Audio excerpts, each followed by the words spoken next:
Hi, welcome to the CineCity podcast. I'm your host, Mar Bell. Brighton's Lighthouse regularly holds an evening called Cineville, which brings together filmmakers and industry professionals to discuss issues and share ideas vital to getting films made and seen. As part of CineCity, a Cineville dedicated to online film distribution brought together a panel of Andrew Sparrow, new media lawyer and author of Film and Television Distribution and the Internet, a legal guide for the media industry, Tracy Gardiner from Fulcrum TV and producer of Surveillance, Heather Millard, in charge of film sales and distribution for Spire Films, and Marie Falston, online coordinator for Soda Pictures, with Screen South's Miranda Robinson chairing the event. Years ago, you'd always come to these kind of discussions and it was always very much a discussion or a debate, and what's great now is two of our guests actually have a film. One is at the end of distributing a film and Heather's at the beginning of distributing a film, and they're both good films and there are good credentials, which is another thing. I know we have a lot of filmmakers in the audience.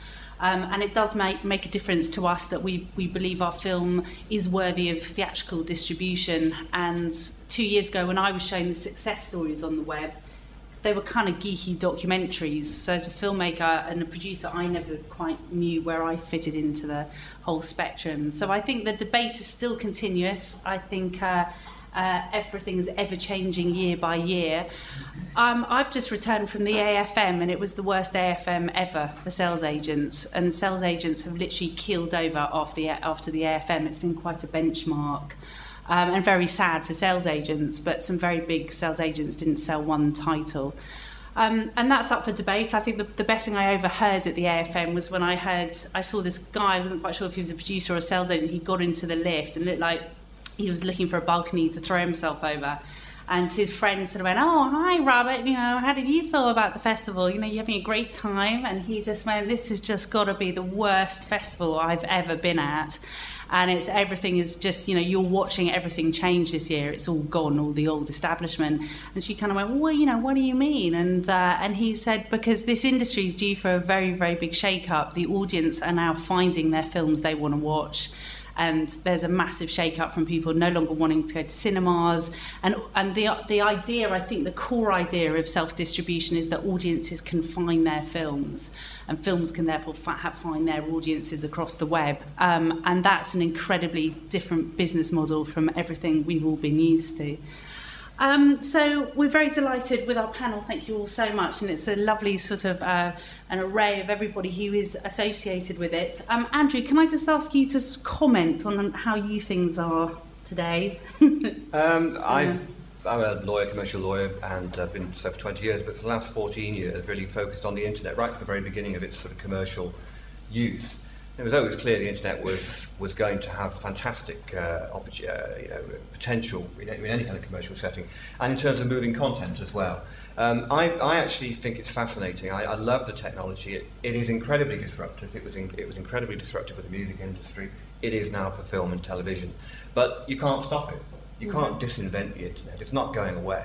And strangely, I suppose, as a lawyer, most lawyers would say there is copyright here. It's being shamelessly abused on the internet, cut it out, we can stop it. And you can. There's laws which I can tell you about which allow you to do that. But in a sense, you're fighting a losing battle, because if you stop one application, another one will come along. You see that with Napster and BitTorrent. So in a sense, you've got to embrace it. I think it's huge. I think there are huge opportunities for the film industry with the internet. But I say that, and I recognise, it is very, very disruptive, and there are going to be casualties. But I think it creates innovation, and I think it inspires creative talent. And I guess we'll come back to more specifics about sort of particular dangerous areas at the moment. Tracy, could you just talk to us a little bit about your history of film distribution and why you decided to self-distribute Surveillance? We haven't actually self-distributed Surveillance. We made a low-budget. We made a low-budget feature film that was finished in February and got into Berlin, and we had a UK distributor already tied up who'd done our last film. What we did decide to do was to launch it on video on demand, which we did in August. And the reason that we did that was because the nature of the film is all about sort of technology and, you know, phones and, you know, all that kind of, you know, high-tech stuff. So we thought that the content of the film and that new form of distribution sort of tied in, and it might actually give us some publicity and some articles about it, which it did. But what we discovered is like all low-budget films, is that you still need advertising expenditure to get people to know it's there. You know, that is I think, you know, one of the key issues. How do people know it's there? And we were talking about earlier, you know, having constituencies of people who want to find your film, and I think that people do want to find your film over time, but in the short term it's a case of how do you get people to know it's there. We have a 90-second clip of surveillance. I think that would be an interesting...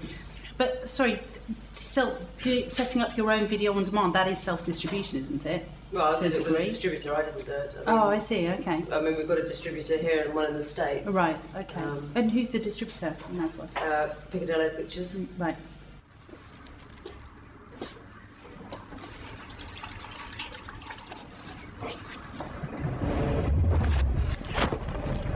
Are you okay? Yeah, sorry. Can't be helped, eh?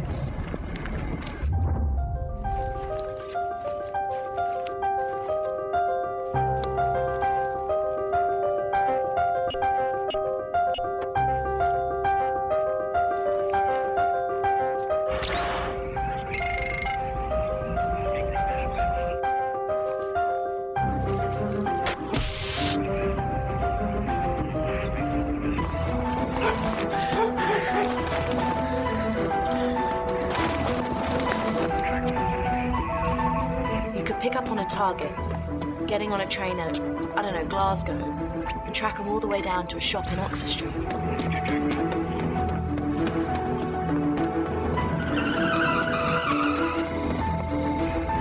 Give us a day or so, we could find anyone, anywhere.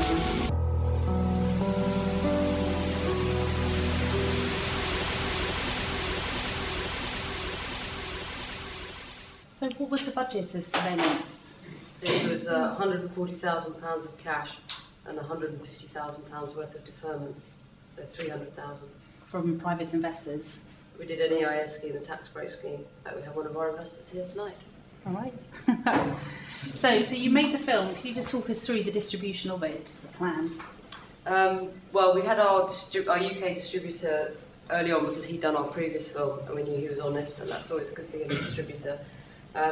So we knew that we were going to go with him in the UK, and it emerged as we were making the film that because we had investors and we wanted to make sure that they got their money back, we knew that unless this film was taken up, we got into the Berlin Film Festival, and obviously we touted it around and prayed that somebody would offer us a couple of million for it, but nobody did.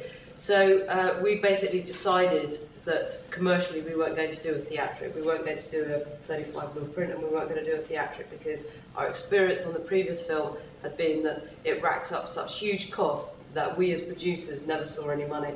So we were quite clear about that, and in a way the fact that VOD was kind of bubbling around and people were sort of talking about it a bit really gave us an opportunity to at least use that as a bit of leverage to get some publicity. And where was the VOD bubbling around? Well, I mean, people were just talking about it, you know, this thing's going to happen, you know, when's it going to happen, how's it going to work, all this kind of stuff. Mm-hmm. I mean, I didn't know anything about it, but I mean, our distributor said, well, let's try it, you know. So we did get some publicity as a result of being the first, I think. I don't know, we said we were the first, whether we were or not, doesn't matter. And, you know, probably 200 brave souls downloaded it. And then we went on to DVD a month later, and we've sold, you know, a couple of thousand units in a short period of time. So, but off a platform, off using what, a website? Or well, it was his website, and it's that's it, whatever they are. Right. And you know, it went on Amazon and Love Film, and you know, various forms. Right. But the thing is, how do people know it's there? Yeah, and do you have to pay those? I mean, Marie, you may know more about this, but do you have to pay those platforms, or is this all commission? No, they share revenue. It's a revenue share. Okay, and are they selective when you go to Love Film? Yeah, I think they are. Right. Ish. Okay. Yeah. Yeah.